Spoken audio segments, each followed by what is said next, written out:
नमस्कार दोस्तों, आप देख रहे हैं बोले भारत। मैं अनुराग अड्डा में आपका स्वागत है। प्रधानमंत्री नरेंद्र मोदी ने आज जेवर इंटरनेशनल एयरपोर्ट का उद्घाटन किया। सीएम योगी भी वहां मौजूद थे। पीएम मोदी ने जेवर इंटरनेशनल एयरपोर्ट का उद्घाटन करते हुए कहा कि ये सिर्फ न केवल उत्तर प्रदेश को लाभ देगा बल्कि पूरे देश को लाभ देगा और तमाम सारी बातों का जिक्र किया। उनकी बातें करी और फिर जो वो जनता से जो इंटरेक्टिव करने का तरीका है, उन्होंने ये भी कहा कि मैंने कहाँ उद्घाटन किया है, मैंने तो सिर्फ आधा काम किया है, सिर्फ पर्दा हटाया है। और उसके बाद लोगों से कहा कि फ्लैश लाइट जलाइए अपने मोबाइल की और आप इसका उद्घाटन कीजिए। अगला साल चुनावी साल होगा और उसकी तैयारियां शुरू हो गई हैं। प्रधानमंत्री मोदी के अगर वेस्ट यूपी के विकास के कार्यक्रमों को देखें तो पिछले महीने ही उन्होंने मेरठ से चलने वाली दिल्ली रैपिड रेल का और मेट्रो ट्रेन का भी उद्घाटन किया था। उस मौके पर भी एक जनसभा संबोधित की थी और ये कहा था, ये जताया था कि पश्चिमी उत्तर प्रदेश को भारतीय जनता पार्टी की सरकार में क्या क्या सौगातें मिली हैं। थोड़े दिन हो गए, वरना पिछले कार्यकाल के दौरान मेरठ दिल्ली एक्सप्रेस वे का भी उद्घाटन प्रधानमंत्री नरेंद्र मोदी कर चुके हैं और उस समय भी उन्होंने एक जनसभा की थी। तो यानी कि डबल इंजन की सरकार की जो विकास की बात करती है वो लगातार दिख रही है वेस्ट यूपी की सियासत में। लेकिन अब सीएम योगी भी इस मौके पर मौजूद थे। उन्होंने प्रधानमंत्री की सराहना की और इसके लिए बताया कि उनके पास देश के विकास के लिए कैसा विजन है, पेट्रोलियम क्राइसिस से वो कैसे निपट रहे हैं, इसके लिए भी सराहना की। मान्यवर, आपने पिछले 11-12 वर्षों में नए भारत को प्रत्येक क्षेत्र में जो विकसित भारत की दिशा में अग्रसर करने के लिए कदम बढ़ाए हैं, आज वह हमें हर एक सेक्टर में देखने को मिल रहे हैं। ये नोएडा इंटरनेशनल एयरपोर्ट इसी श्रृंखला का हिस्सा है। आज आपके कर कमलों से इस नव निर्माण की इस नई इकाई का लोकार्पण होने जा रहा है और यह नवसृजन उत्तर प्रदेश को ग्लोबल एविएशन के मैप पर एक नए सिरे से प्रस्तुत करने का कार्य कर रहा है। लेकिन 28 मार्च को जेवर एयरपोर्ट का उद्घाटन तो हो गया है। अब 29 मार्च पर आ जाते हैं। 29 मार्च को दादरी में अखिलेश यादव एक बड़ी रैली करने जा रहे हैं और उनकी इस रैली को कहा जा रहा है कि एक तरह से उत्तर प्रदेश के 2027 के चुनाव अभियान की शुरुआत है। तो ये जो डबल इंजन की विकास की राजनीति के 3 मौके जो आए हैं और अब अखिलेश यादव जो रैली करने जा रहे हैं, बहुजन समाजवादी पार्टी का भी जिक्र कर लेते हैं क्योंकि वो थोड़ा एक्टिव मोड में है और वेस्ट यूपी चूंकि हमेशा से उसका गढ़ रहा है, बड़ी सघन जाटो आबादी रही है और पश्चिमी उत्तर प्रदेश में एक वामसेफ और अम्बेडकरवादी आंदोलन का एक अलग प्रभाव रहा है। तो बहन जी भी वहां पर एक्टिव हैं और कहा जा रहा है कि आकाश आनंद या खुद मायावती जल्द ही उस इलाके में रैलियां करेंगी। लेकिन ये जो रैपिड एयरपोर्ट, गुर्जर सम्मेलन अखिलेश जी का और बहुजन समाजवादी पार्टी की जो तैयार रैलियां हैं, वो वेस्ट यूपी की जो जाट खाट और हुक्के की जो सियासत है उसको कितना बदलेगी। अब अगर पहले बात इसी से करते हैं विकास कार्यों वाली, तो मेरठ दिल्ली एक्सप्रेस वे जिसका प्रोजेक्ट तो मनमोहन सरकार के अंतिम दौर में पास हुआ था, लेकिन उसका निर्माण कार्य भारतीय जनता पार्टी के समय पर हुआ। उसमें कुछ ग्रीनफील्ड एरिया था और उसे तेजी से पूरा कराकर प्रधानमंत्री मोदी के समय पर भी उसका उद्घाटन किया गया। फिर रैपिड मिल गई मेरठ से दिल्ली को। मेरठ से रैपिड मिलने का मतलब है कि आसपास जिले जो मुजफ्फरनगर, शामली, सहारनपुर मंडल के या मेरठ से दिल्ली जाने वाले लोगों को एक सहूलियत तो हुई है और मेरठ सिटी में भी मेट्रो चल रही है। लेकिन फिर भी अगर ये तो अभी के कार्यक्रम है, लेकिन दिल्ली एक्सप्रेस वे तो बन चुका था, लेकिन 2024 के लोकसभा चुनाव पर जाएं तो वहाँ पर भारतीय जनता पार्टी को थोड़ा झटका लगा था। तमाम सारी सीटें 2013 के मुजफ्फरनगर दंगों के बाद जो एक बिल्कुल सफाया कर दिया था पूरे पश्चिमी उत्तर प्रदेश में भाजपा ने सभी दलों का, 2024 में वैसी स्थिति नहीं देखी गई। 2019 में भी कमोबेश 2014 जैसी ही स्थिति थी। मेरठ में भी बड़ी मुश्किल से जो समाजवादी पार्टी के कैंडिडेट थे वो बड़ी कम वोटों से ही हारे। आसपास कैराना की सीट अकरा हसन ने आराम से जीत ली। और भी अगर आप पश्चिम में उस इलाके को देखेंगे तो वहाँ पर रामपुर, मुरादाबाद, इन इलाकों में भी समाजवादी पार्टी का प्रदर्शन अच्छा रहा है।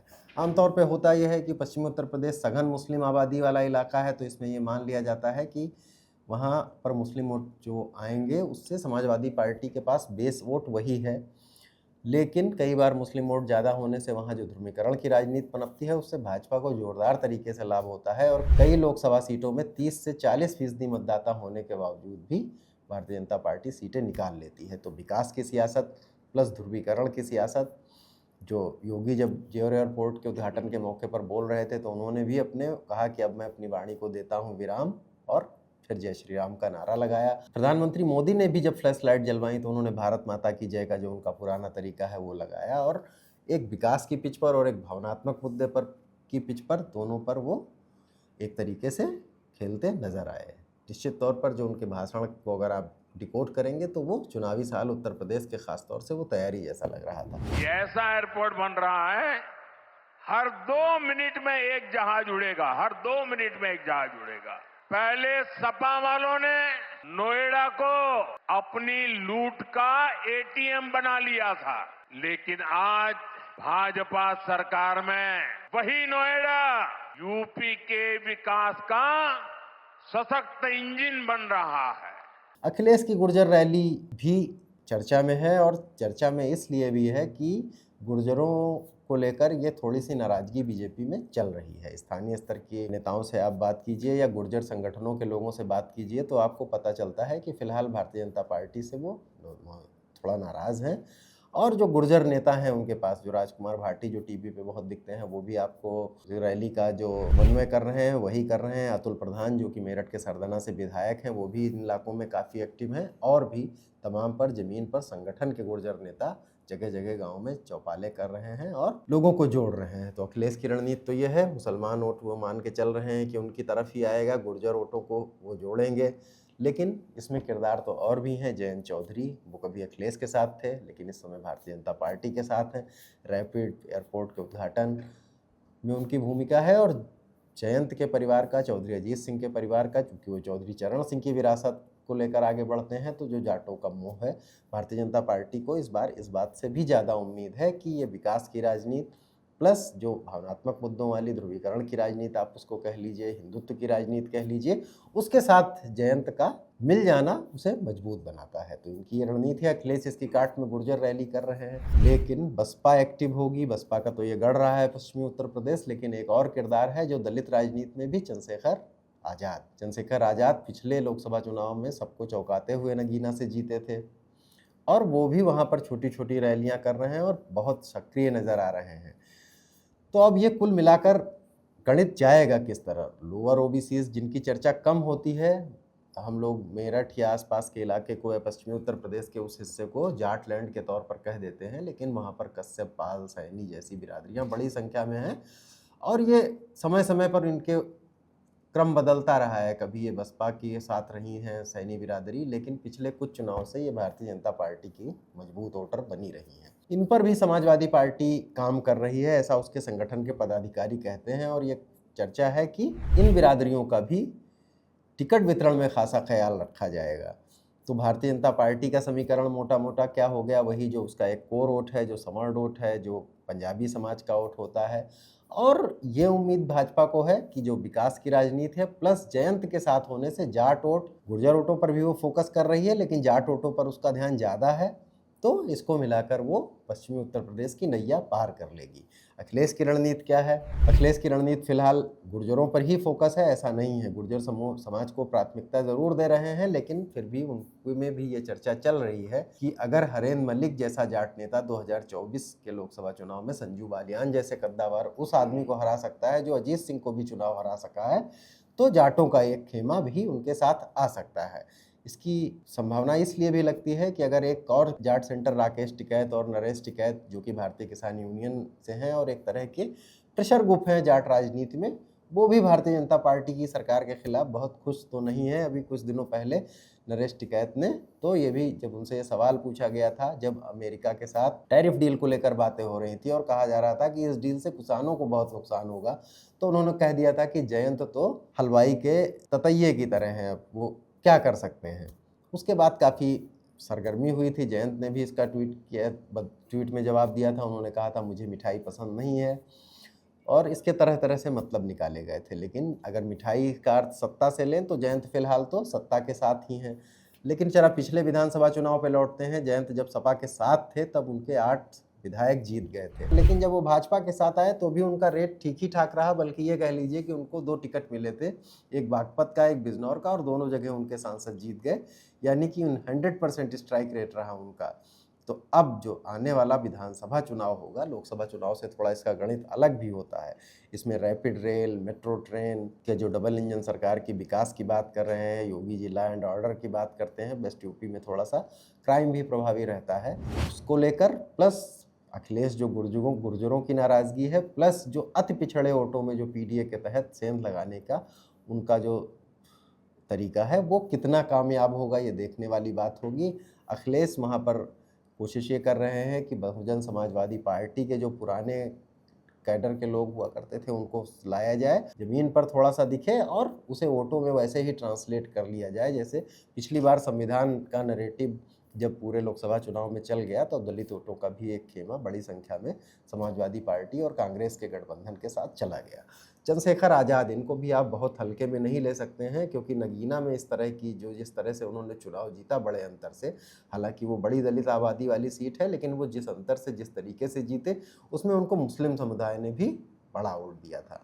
चंद्रशेखर के पास क्या है, चंद्रशेखर पर मायावती भी हमलावर रहती हैं, इसलिए हमलावर रहती हैं क्योंकि वो जाटो समुदाय से ही हैं और उन्हें ये डर, कहते हैं कि लोग, कि उन्हें डर है कि कहीं वो धीरे धीरे युवाओं में लोकप्रिय हैं, मायावती के पैरेलल ना खड़े हो जाएं, इसलिए हमेशा आलोचना करती हैं। लेकिन चंद्रशेखर नया वोट कौन सा जोड़ेंगे, किसके साथ जाएंगे, वो कुछ साफ नहीं कर रहे हैं। फिलहाल उनका वोट जो अपने दलित वोट, जो मुख्यतः जाटो वोट है, और उसके साथ मुसलमानों के वोट पर फोकस कर रहे हैं। तो चंद्रशेखर अगर समाजवादी पार्टी के साथ नहीं गए, जिसका अभी वो कोई संकेत नहीं दे रहे हैं, और मुसलमानों में उनकी थोड़ी पैठ बढ़ी, तो ये सपा को नुकसान पहुंचा सकता है, भारतीय जनता पार्टी को फायदा पहुंचा सकता है। लेकिन जयंत के साथ होने के बजाय अगर वही 2024 जैसे लोकसभा चुनाव का पैटर्न रहा कि जहां पर जयंत के उम्मीदवार होंगे, यानी कि जहां पर नल का निशान होगा, वहां पर तो जयंत के समर्थन में धुआं ठा देंगे, लेकिन बाकी जगह सोचेंगे। अगर वो हुआ तो भारतीय जनता पार्टी को भी ये हो सकता है कि पूरी तरह से जिस तरह वो सोच रही है कि जाट वोट जयंत की वजह से उसके पक्ष में ट्रांसफ़र हो जाएगा, वो नहीं होगा। यानी कि समीकरण वेस्ट यूपी के बहुत पेचीदा होते जा रहे हैं। जेवर एयरपोर्ट, रैपिड रेल के साथ जो जाट और खाट गुर्जरों की सियासत है, चौधरियों का जो हुक्का है, वो कौन सा रुख लेगा, ये अभी धीरे धीरे ही स्पष्ट होगा।